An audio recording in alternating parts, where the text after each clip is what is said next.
Marina clutched her 7 months pregnant belly and stepped up to a sharp-looking businessman's table. "Excuse me, sir," she said, her voice shaking from cold and hunger. "Is there anything you're not going to eat?" Alexander Sanders stopped cutting into his $600 prime ribeye and looked up. Standing before him was a young pregnant woman, her clothes soaked and torn. Her eyes brimmed with tears and raw desperation. "How long has it been since you ate?" Alexander asked, feeling something unfamiliar stir in his chest. 3 days, sir.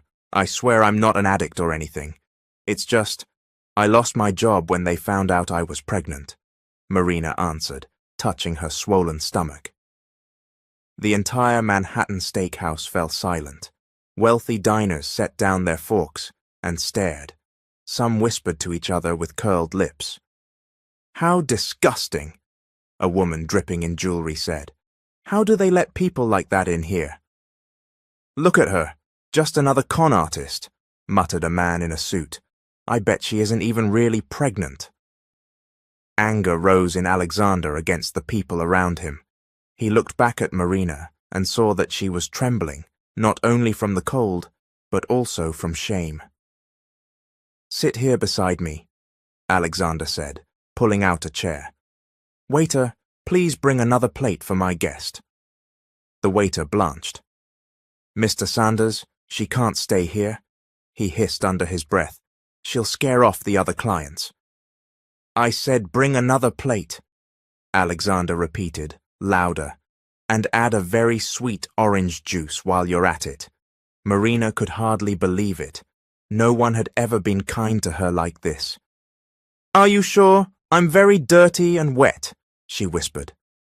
"You're fine. You just need help," Alexander replied. "What's your name?" "Marina, sir. Marina Davis." "Marina, I'm Alexander, and today you're going to eat whatever you want." When the waiter returned with a scowl and set down the plate, Marina began to eat slowly. Every bite tasted like the best food in the world. Alexander watched, his heart tightening. "Marina, where do you live?" he asked. "On the street, sir. I sleep under the overpass when it doesn't rain," she said between bites. "And the baby's father?" Marina stopped eating and lowered her head. "He ran when he found out I was pregnant, said he wouldn't support the child of some girl from the slums." Alexander's jaw clenched. How could anyone abandon a pregnant woman? "Marina, do you have family?" "No, sir. My mom died of cancer when I was 16. I've been on my own ever since." Alexander looked into Marina's eyes and saw something he hadn't seen in a long time. A real person, with pain and with dreams, so different from the fake people he knew.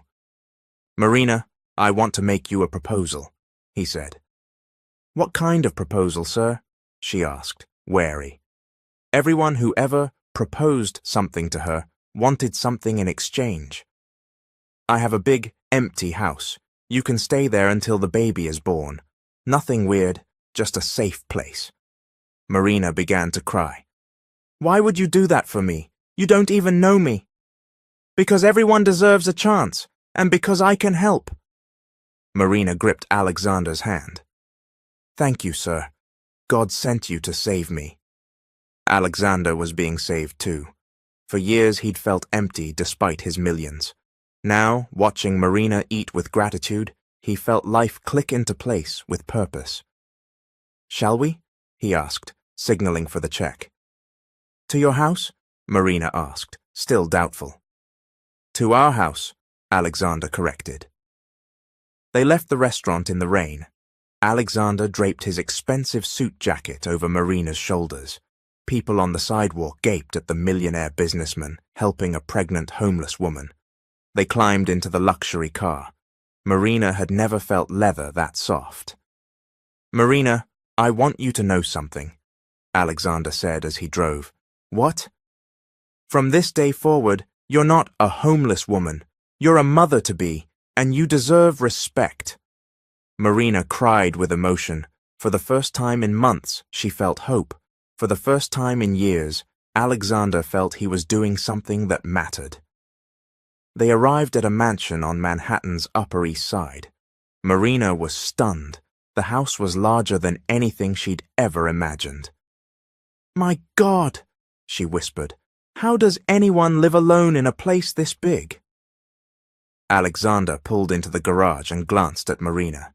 He suddenly understood how empty his life had been. So much money, no love.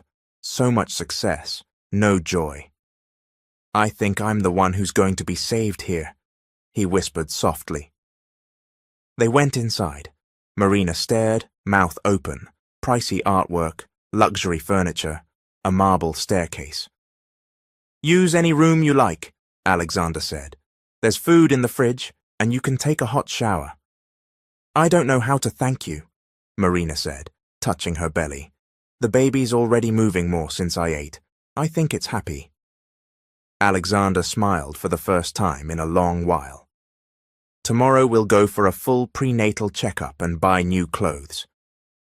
"That would be expensive," Marina protested.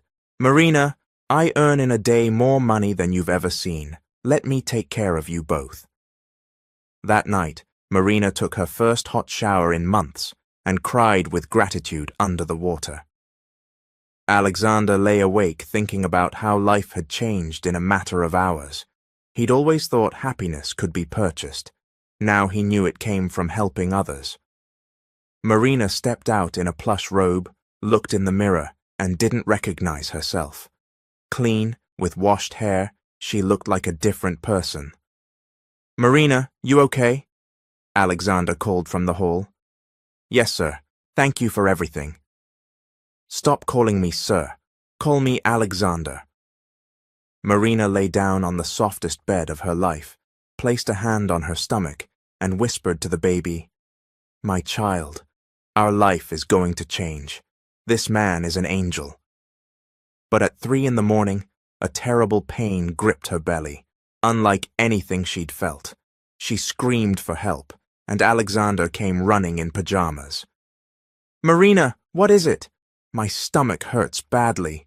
Something's wrong with the baby." She groaned. Panicked, Alexander scooped her up and ran to the car. "Hold on, we're going to the hospital now." On the way, Marina screamed in the back seat.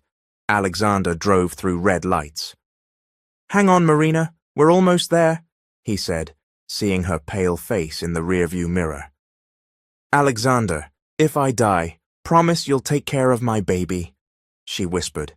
"You're not going to die. I won't let that happen." They reached the hospital. "Help her! She's pregnant and in severe pain!" Alexander shouted to the nurses. Doctors rushed Marina into a wheelchair and sped into the ER. Alexander paced the corridor, more anxious than he'd ever been. An hour later, an eternity, the doctor emerged. "Doctor, how is she?" Alexander asked, grabbing the physician's sleeve. "Sir, I need to speak with you about something serious," the doctor said, face grave. Alexander's heart turned to ice. "The young woman is stable now, but we discovered something during the tests you need to know. Let's go to my office." "What is it, doctor? Tell me." "Mr. Sanders, she's not 7 months pregnant as she believed. She's at 9 months. The baby could come at any moment." Alexander reeled. "What? She told me 7. "There's more," the doctor continued, studying Alexander. "During the ultrasound, we saw the baby as a girl." The doctor glanced at the chart, his brows knitting together, before he looked at Alexander. "The mother's condition is quite serious. She's very frail. Months of poor nutrition have taken a toll on her body. Her blood levels are dangerously low, and it's giving us reason to worry." He paused, softening his tone. "But surprisingly, the baby is doing well. Strong heartbeat, steady movement. She's holding on and ready to be delivered any moment." The doctor adjusted the ultrasound monitor and turned it toward Alexander. For a split second, time seemed to halt. On the screen, the tiny figure moved, full of life. Alexander's breath caught in his throat. His chest tightened, not with sorrow or confusion, but with something deeper, an overwhelming tenderness he hadn't expected. He knew this child was not his by blood, yet the sight of her small, fluttering heartbeat pulled something fierce and protective from within him. He swallowed hard, quietly thanked the doctor, and left the room, his steps heavier than before. When he opened the door to Marina's hospital room, he found her curled on her side, clutching the sheets as another contraction ripped through her. Her face twisted with pain, but the moment she saw him, she forced herself upright. "Is the baby okay? Tell me the truth. Nothing's wrong, is it?" Her voice trembled, almost breaking. Alexander's stern expression softened into a smile as he shook his head. He stepped closer, lowering his tone as though to reassure both her and himself. "She's fine, perfectly fine. It's you we're worried about, Marina. You're 9 months along, and you haven't had proper checkups. You didn't take care of yourself." Her gaze fell to her trembling hands. Tears welled, slipping down before she could wipe them away. "I tried," she whispered, voice breaking. "But life hasn't exactly been kind to me. I've done what I could." He pulled a chair closer, his presence steady against the chaos of her pain. "You're in labor," he told her gently. "That's why everything hurts so much. But soon, you'll hold your baby. And all of this will be worth it." Marina lifted her eyes, wet with tears, but shining faintly with gratitude. "I don't know how I'll ever repay you for this, for staying by me, for being so kind when you didn't have to." Alexander's lips curved into a small smile, though his voice wavered. "You don't need to repay me. You're like family now. And if you'll let me—" He paused, nerves tugging at him as his heart raced. "I'd love to be her godfather." Her lips trembled, and then she smiled through the tears. "I'd love that," she whispered, just before another contraction tore through her body. Nurses rushed in, swiftly lowering the bed rails and preparing to wheel her toward the delivery room. "Sir, your wife is due. Do you want to come in with her?" one nurse asked briskly. Alexander froze for a fraction of a second. Wife. The word wasn't true, not in the legal or romantic sense, but in that moment it didn't matter. His heart answered before his mind could. "Yes," he said firmly, falling into step beside the gurney. "Yes, I'm coming with her." And with that, he followed Marina into the unknown, his heart already tethered to a child who wasn't his, yet already felt like his own. Back in the recovery room, Alexander lifted the baby. "Hi, Hope. Your godfather is going to make sure you have everything you need." A week later, Marina and Hope were home recovering. Alexander had turned an entire room into a nursery. "Alexander, you spent a fortune on this," Marina said, taking in the custom furniture. "Money isn't the issue. I want Hope to have the best. You're too good to us. You two changed my life. I used to be just a rich, lonely man. You're my chosen family." "Can I ask you something?" she asked. "Anything." "Why did you never marry? A rich, handsome man like you?" Alexander flushed. "I never found someone who truly loved me. They loved my money." "I get it. Must be hard knowing who's genuine." "And you? Did you ever have a serious boyfriend before Hope's father?" "Yes. I dated a guy named Carlos for 2 years. He died in a motorcycle accident." "I'm so sorry. Did you love him?" "Very much. I was going to marry him. Hope's father. That was a stupid mistake. I was grieving and ended up with the wrong guy." Alexander's heart ached for her. "Marina, you deserve someone who truly loves you." "And you deserve that too," she said. Hope began to cry, and Marina went to nurse her. "Alexander, thank you for everything." "Stop thanking me. We're family." A month later, Marina looked stronger and radiant. A stable life had changed her completely. "Alexander, I want to get a job," she said over breakfast. A job? You don't need to work. I do. I can't depend on you forever. Marina, you're raising hope. That's work. I still want my independence. Alexander thought a moment. Then come work with me at the company. At your company? Doing what? Be my personal assistant. I'll teach you everything. Seriously? You'd hire me? Of course. I trust you more than anyone. On her first day, Marina was nervous. What if I mess up? You won't. You're smart. She wore elegant outfits Alexander had bought. She looked polished and confident. Good morning, everyone. This is Marina, my new assistant, Alexander announced. Staff exchanged surprised glances. It was the first time he'd ever hired someone without experience. During the meeting, Marina focused intently. Alexander, I didn't understand that section of the contract, she whispered. I'll explain afterward, he murmured back. Afterward, a manager named Richard approached. Hi, Marina. I'm Richard, the finance manager. Nice to meet you. You're very beautiful. Want to have lunch with me? She blushed. Thanks, but I can't. I have to take care of my daughter. You have a daughter, and you're so young? I do, a 2-month-old. She's home with the nanny. Richard pressed on. We could go out another day. Alexander appeared at that moment. Richard, I need Marina for an important meeting.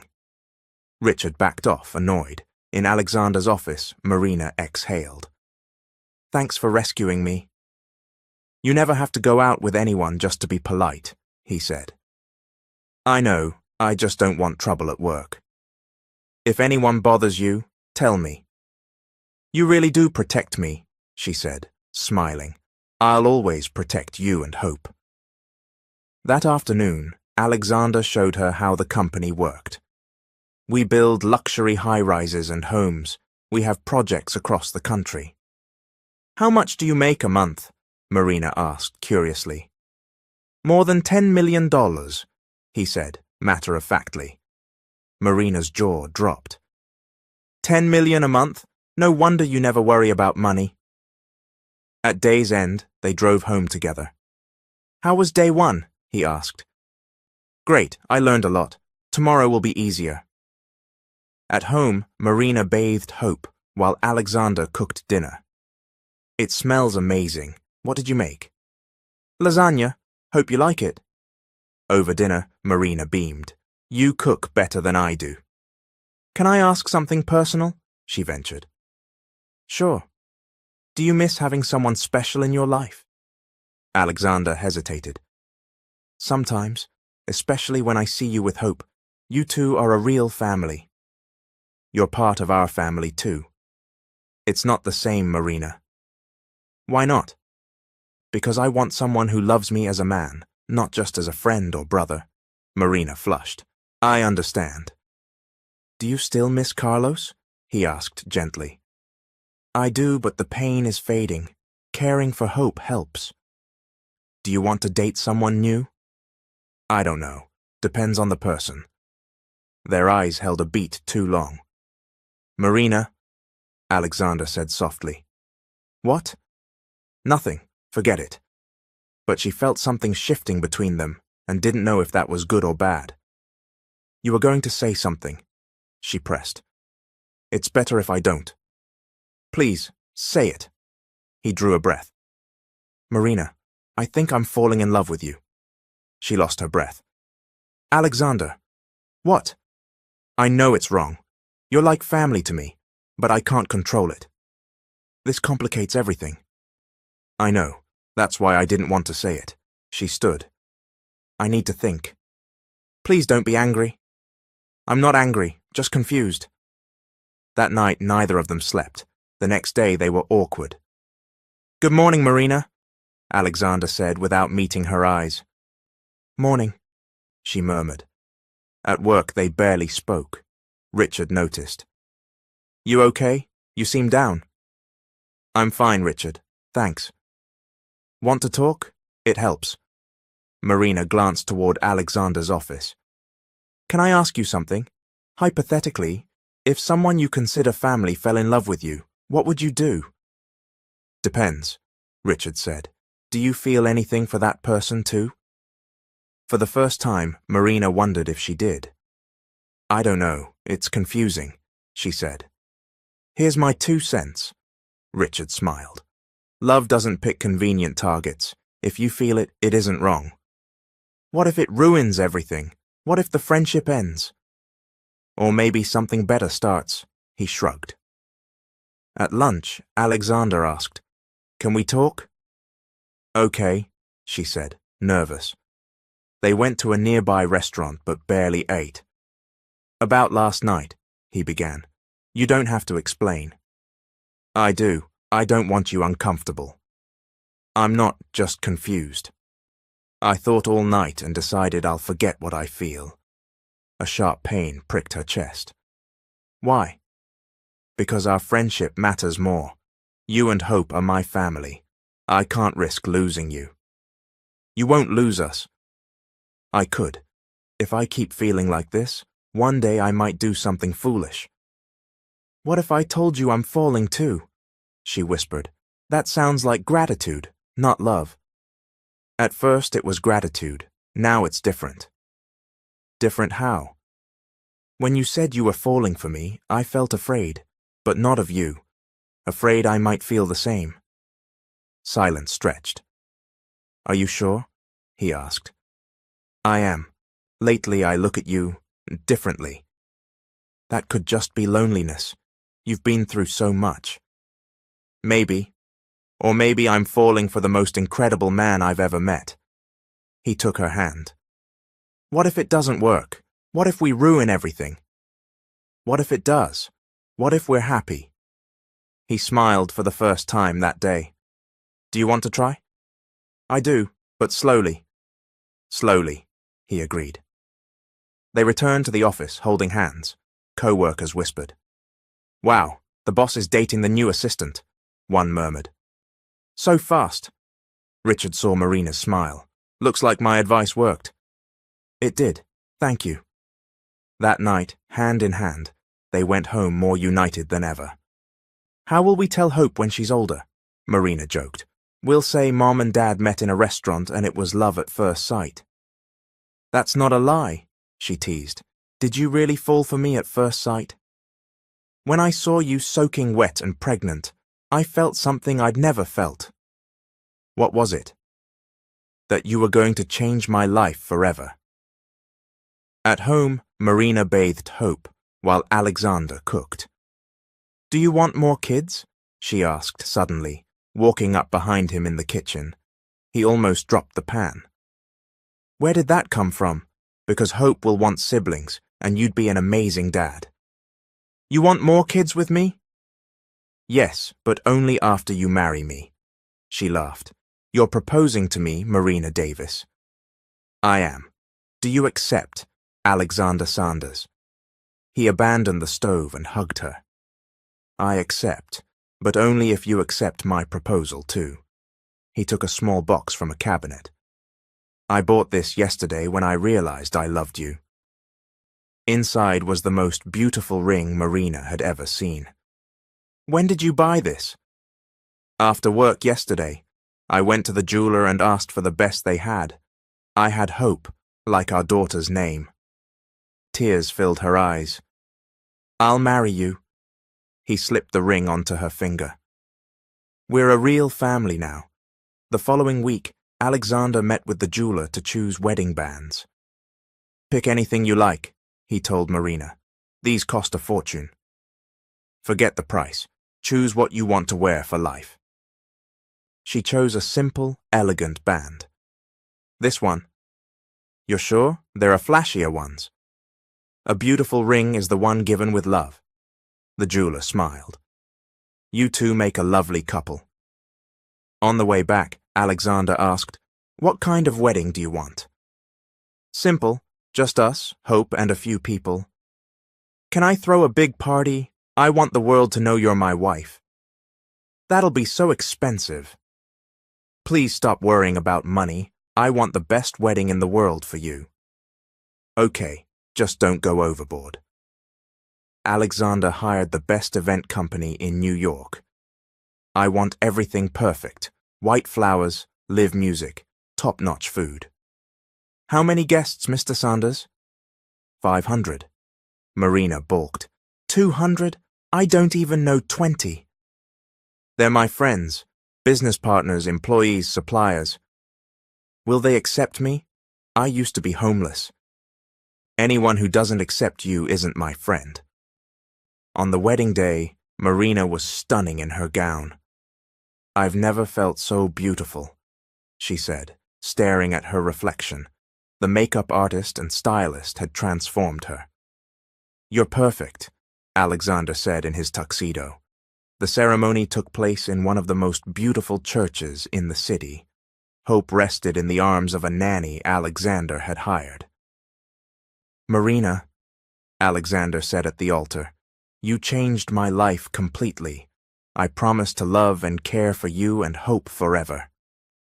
Alexander, she replied, you pulled me out of darkness and brought me into the light. I promise to make you happy every day of my life.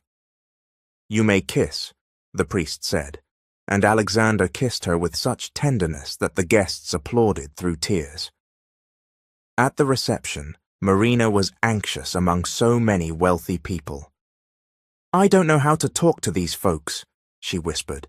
Just be yourself. Everyone already loves you, he assured her. Not everyone did. In corners, some rich women whispered, Look, he married a former homeless girl. I bet she got pregnant on purpose to trap him. Rich men can be so naive. Marina heard and wilted. Alexander noticed. What's wrong? Your friends are mocking me, she said, nodding toward a group. He strode over. Ladies, is there a problem?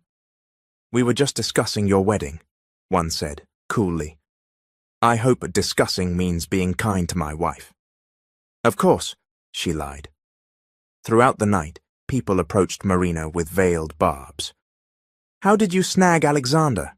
One woman asked. He snagged me, Marina replied.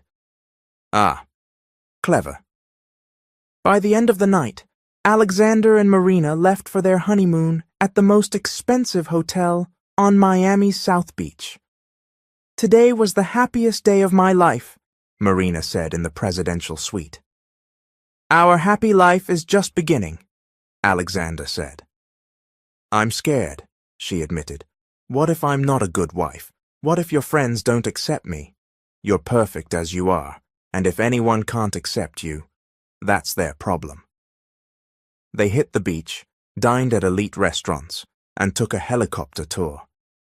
This feels like a dream, Marina said on the sand. It's our reality now, Alexander said. Promise you'll never get tired of me? Never. I love you more than anything. But back in New York, not everyone was happy. Richard, the finance manager who'd eyed Marina, was furious. I can't believe she married the boss. She should have been with me. A circle of wealthy women who knew Alexander began plotting. We have to show Alexander who Marina really is. How? I'll hire a private investigator. I bet her past is dirty. Beatrice Allen picked up her phone. Mark, I need a favor. Investigate a woman named Marina Davis, Alexander Sanders' new wife. What do you want to know? Everything. Where she lived, who she dated, how she bagged Alexander. I'm sure she isn't who she claims to be. I'll investigate, Ms. Allen. I'll have everything in a week. Beatrice hung up with a cold smile. She'd always wanted Alexander and refused to accept that he'd married a former homeless woman.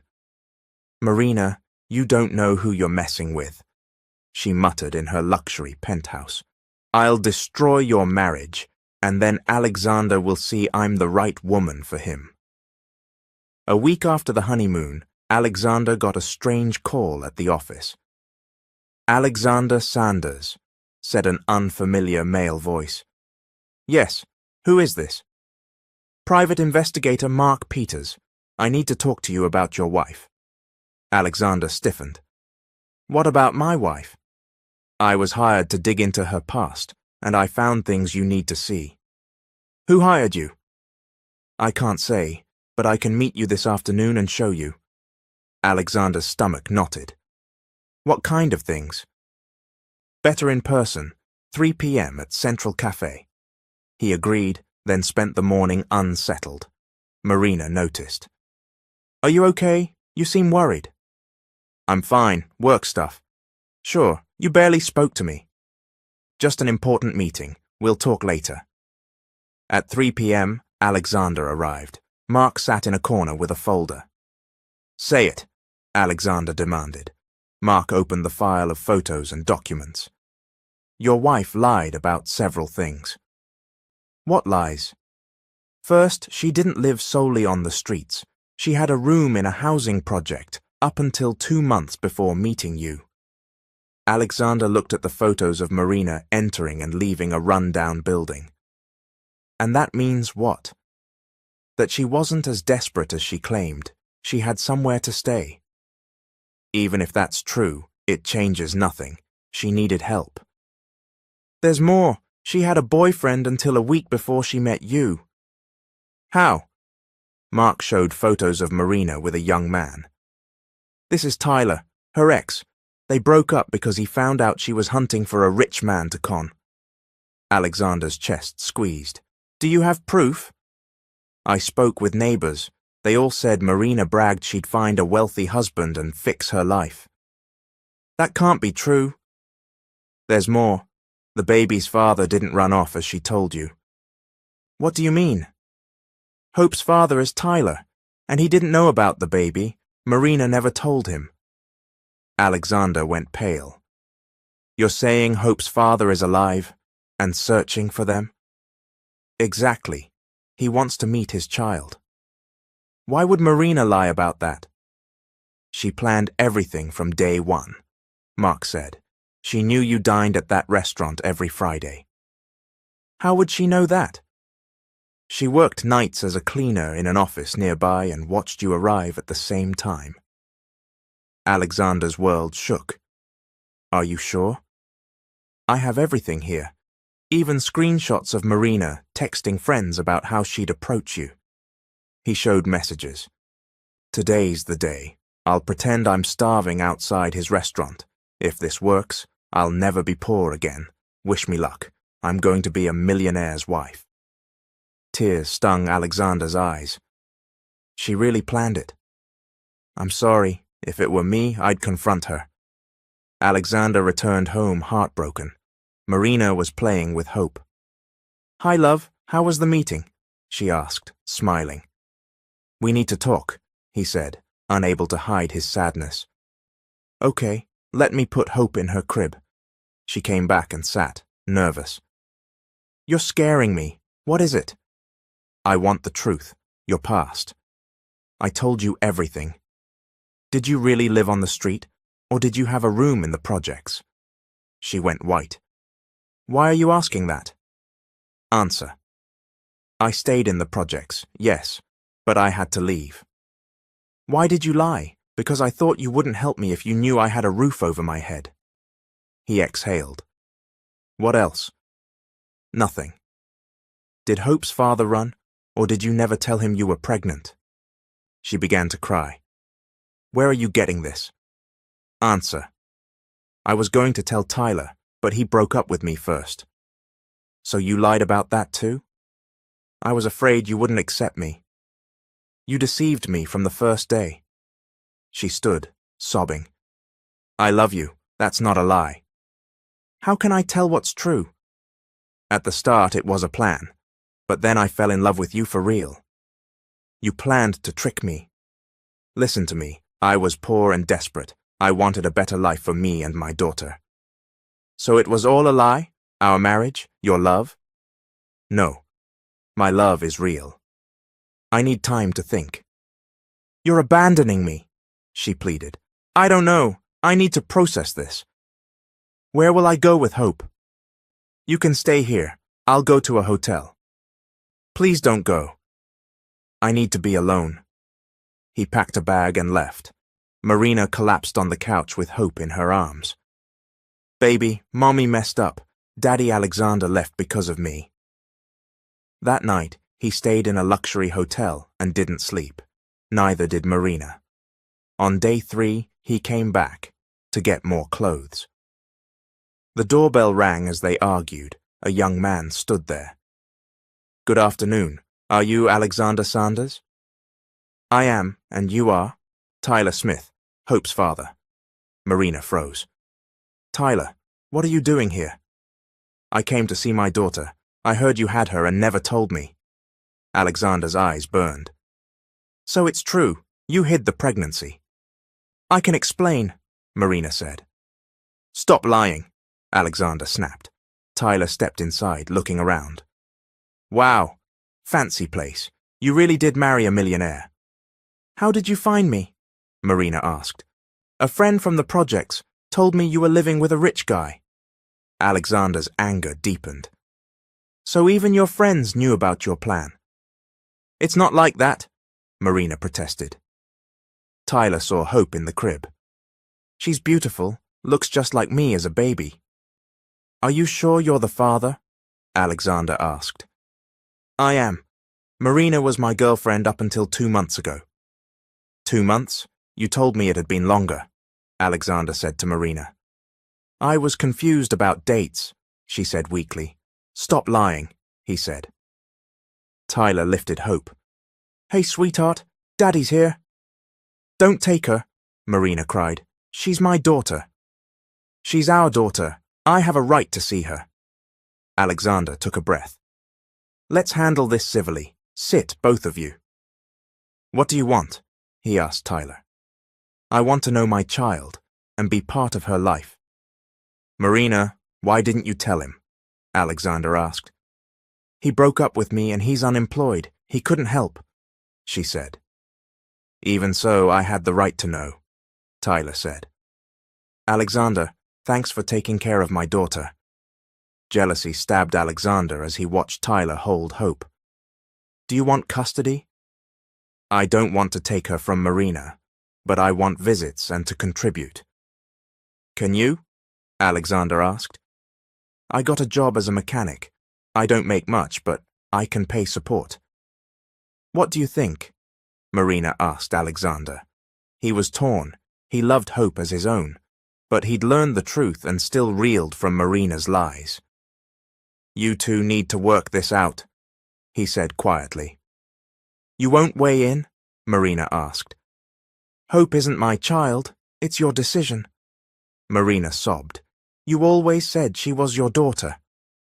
"I said that when I thought you were telling the truth." Tyler looked between them. "Are you two fighting because of me?" "No," Alexander said, "because Marina lied about many things." "Marina, is that true?" Tyler asked, stunned. "I made mistakes," she whispered, "but my love for Alexander is real now." "Marina, you were always too ambitious," Tyler said sadly. "I thought you were joking about marrying a rich man." "Don't judge me. You know how my life was." "Using people isn't the answer." Tyler stood with Hope. "I should take her for a few days. You two need to sort this out." "You can't take my baby," Marina cried. "She's my baby too, and this house is too tense for an infant." "Where do you live?" Alexander asked. "A small studio, simple but clean. I can care for her for a few days." "Please don't let him take Hope," Marina begged. "Maybe it's best," Alexander said gently. "We are both too upset." "You're taking his side?" "I'm thinking of Hope." Tyler gathered the baby's things. "I'll take good care of her. You can visit any time." "Give me your address," Alexander said. "Of course." When Tyler left with Hope, Marina collapsed to the floor, sobbing. "He took our daughter." "She isn't ours," Alexander said, aching. "She's yours and his. Do you not love me anymore?" He looked at her weeping on the floor and felt pity, but anger still outweighed it. "I don't know what I feel." "Give me a chance to earn back your trust," she pleaded. "How can I trust you again?" "I'll prove my love is real." "How?" "I'll give up everything. The house, the money, the credit cards. I'll just have you. That proves nothing. It could be desperation. Then tell me what to do, he thought. If you truly want to earn my trust, do exactly what I say for 3 months. What do you want? First, go back to working as a cleaner. Second, live in a simple apartment I'll rent. Third, you'll have no access to my money. She stared. You want to humiliate me? No. I want to see if you love me when there's nothing to gain. And if I accept, if you show you've changed and that your love is genuine, I'll consider forgiving you. She realized it was her only chance. Okay, I accept. Alexander wasn't sure if she'd truly change, or if this was another plan, but he was willing to find out. Marina didn't know if she could live without comfort and money, but she was willing to try for love. That same night, Beatrice celebrated with her friends in her penthouse. Ladies, my plan worked perfectly. Alexander now knows who Marina really is. Do you think they'll split? One asked. Absolutely. A man like Alexander doesn't forgive betrayal. When he's alone and hurting, I'll be there. And if they reconcile? They won't, but if they try, I have another card to play. What card? Beatrice smiled wickedly. I found out Marina has a twin sister no one knows about, and that sister will do anything to destroy Marina's life. The next day, Alexander rented a modest apartment in Queens for Marina. It has 1 bedroom, a small living room, kitchen, and bath. It's what you need. Marina looked around the tiny place. After months in a mansion, it felt like a matchbox. It's fine, I accept. Here's the key. You'll get $2,000 a month for basics. Only $2,000? I used to spend that in a day. Now you'll learn the value of money and work for the rest. Where will I work? I found you a job with a cleaning company. You start at 6 a.m. tomorrow. She wanted to cry but held it in. Okay, I'll show you I've changed. Remember, 3 months. If you prove yourself, we'll talk about us. Can I visit Hope? You'll have to arrange that with Tyler. She's your child together. Alexander left, and Marina stood alone for the first time in months. She looked around the tiny apartment and began to cry. My God, what have I done? I lost everything because of my lies. On day 1, Marina woke at 5 a.m., something she wasn't used to. I'm so tired. How will I keep this up? She put on simple clothes Alexander had bought and went to the cleaning company. You, Marina? Asked a woman around 50. Yes, ma'am. I'm Connie, the supervisor. You're with me today. Marina spent the day scrubbing offices. Her hands turned red from scouring floors. My back hurts, she groaned. Not used to hard work, huh? Connie said kindly. No, ma'am, it's been a while. You'll get used to it. Everyone does. Exhausted, Marina returned home and collapsed. Alexander, will you really forgive me if I do this for 3 months? That same day, Tyler tried to soothe the crying Hope in his studio. Daddy's learning diapers. Be patient with me. She cried hard, unused to him. Shh, baby. I'm here now. He called Marina. Hope is crying a lot. I think she misses you. Can I come see her? Yes. Marina took the bus to Tyler's place. She felt a pang seeing the cramped room where her daughter now lived. This place is tiny, she said, sad. It's what I can afford, but it's clean and full of love. Marina picked up Hope, and the baby quieted instantly. My girl, Mommy missed you. You can visit every day if you want, Tyler said. Thank you, that's kind. Do you really love Alexander, or was it just about money? He asked gently. At first it was about money, she admitted, but I fell in love with him for real. Do you think he'll forgive you? I don't know, but I'll try. Meanwhile, Alexander tried to work, but couldn't focus. You have a call, his secretary said. Beatrice Allen. Alexander answered. Beatrice. I heard you and Marina are having problems, she purred. Want company? Who told you that? Everyone's talking. Don't be alone at a time like this. Let me help. Thanks, but I need to handle this myself. Beatrice hung up, seething. He's still in love with that woman. By week 2, Marina was adjusting to hard work. I'm getting faster, she told Connie. That's right, Connie said. Can I give you advice? Please. True love forgives, but there has to be real repentance. How does someone prove they've changed? With actions, not words. Marina took this to heart. Each evening she visited Hope. Tyler noticed the difference.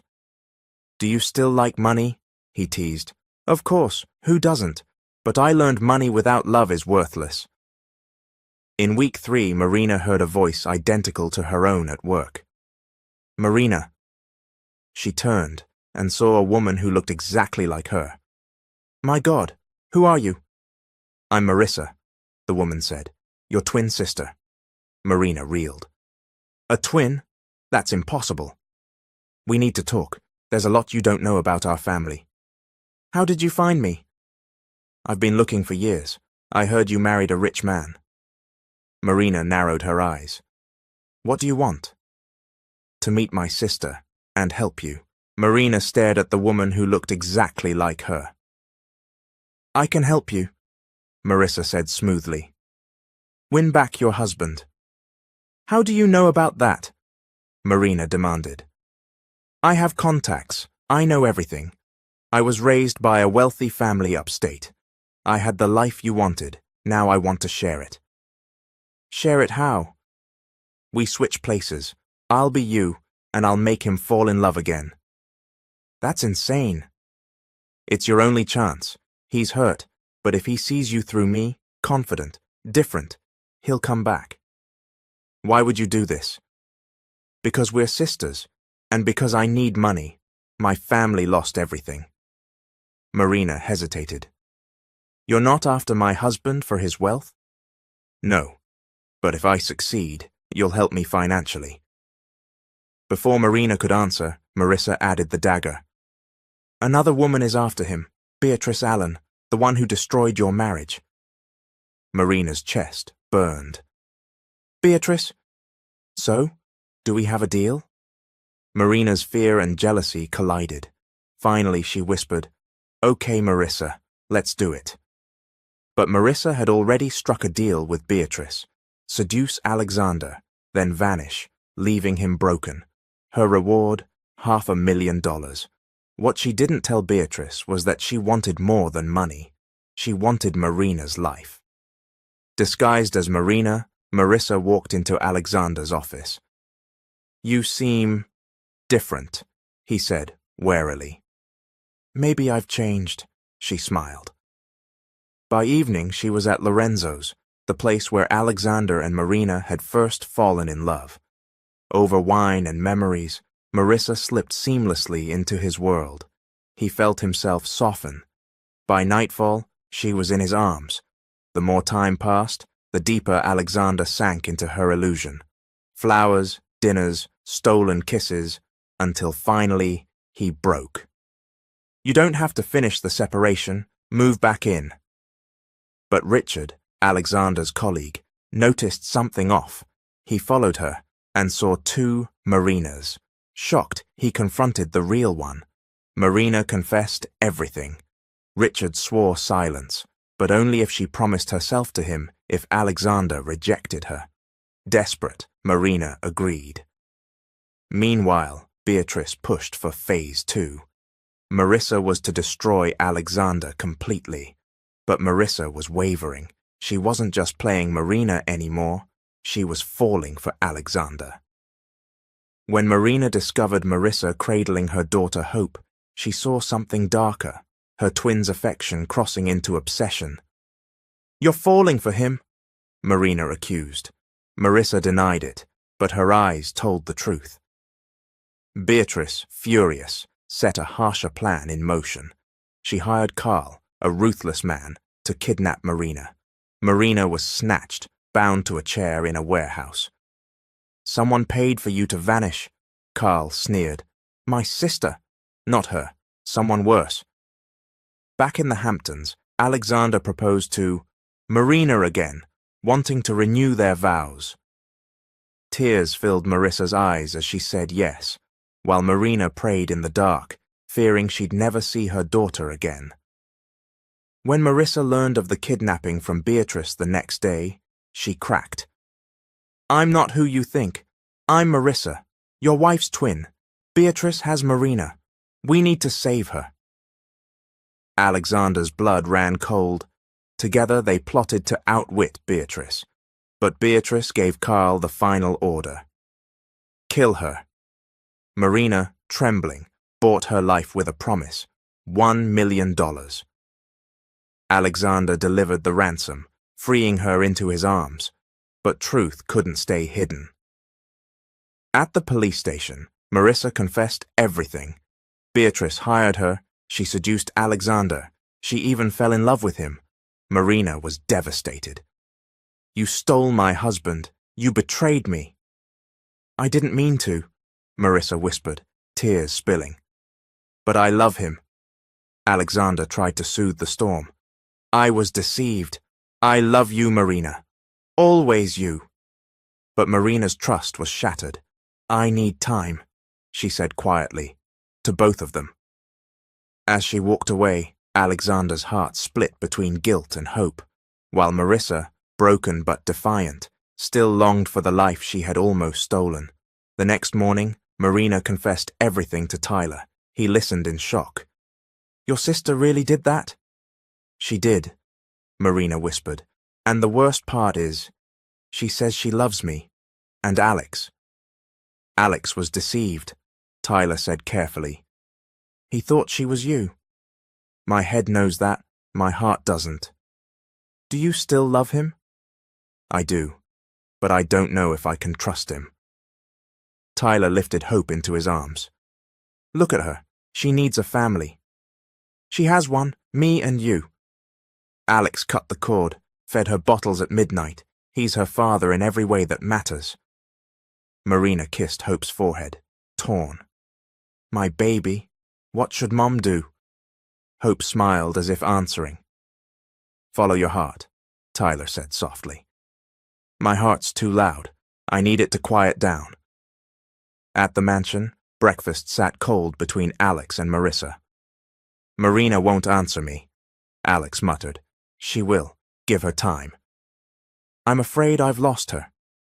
"She loves us. She'll forgive," Marissa said, though the words sounded like a prayer for herself.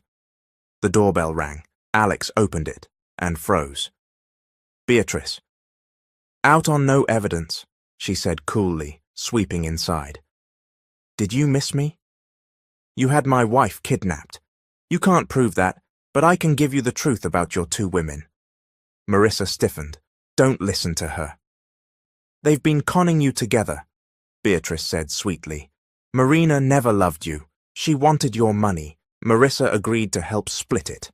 "That's a lie," Marissa snapped. "Check her messages," Beatrice said, eyes glittering. Alex turned. "Marissa, your phone." "Alex, don't. Please." Reluctantly, she handed it over. His face drained as he read. "He's completely in love. It'll be easy to get his money. When you come back, we'll split everything 50-50. "Explain," he said, voice like stone. "Those are old." "They're dated yesterday." "Beatrice set me up." "Enough. Get out." "Alex, I love you."